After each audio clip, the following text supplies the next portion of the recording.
தமிழகத்தில் குடியிருப்பு பகுதிகளில் உள்ள அனைத்து டாஸ்மாக் கடைகளும் அகற்றப்பட வேண்டும். அண்ணாமலை வலியுறுத்தல். சிவகாசி தொகுதியில் தான் போட்டியிடுவேன்.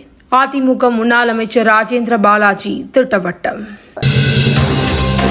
பிரித்தாளும் கொள்கைக்கு பாஜக தான் சிறந்த உதாரணம்.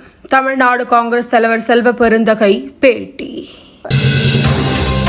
புதுச்சேரியில் அனைத்து குடும்ப தலைவிகளுக்கும் மாதம் 1000 ரூபாய் உதவித்தொகை விரைவில் வழங்கப்படும்.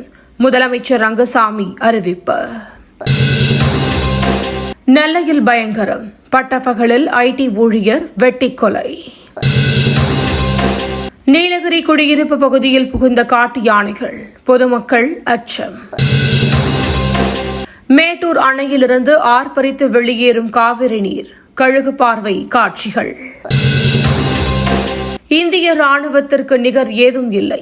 அமைச்சர் ராஜ்நாத் சிங் பெருமிதம். ஜம்மு காஷ்மீரில் பாதுகாப்பு படையினர் தாக்குதல். 3 தீவிரவாதிகள் சுட்டுக் கொலை. பாகிஸ்தானில் நிலநடுக்கம். ரிக்டரில் 4 பதிவு. காசாவில் தினமும் 10 மணி நேரம் தாக்குதல் நிறுத்தம். இஸ்ரேல் அறிவிப்பு. போரை பற்றி பேசுவதை நிறுத்திவிட்டு பாகிஸ்தானுடன் பேச்சுவார்த்தையில் ஈடுபட வேண்டும். மெஹ்பூபா முஃப்தி வலியுறுத்தல். காங்கோவில் தேவாலயம் மீது கிளர்ச்சியாளர்கள் தாக்குதல். உயிரிழந்தோர் எண்ணிக்கை 34 உயர்வு. மகளிர் உலகக்கோப்பை செஸ் போட்டி. இந்திய வீராங்கனை திவ்யா தேஷ்முக் சாம்பியன். நீலகிரி கோவையில் இன்று கனமழைக்கு வாய்ப்பு. வானிலை மையம் தகவல்.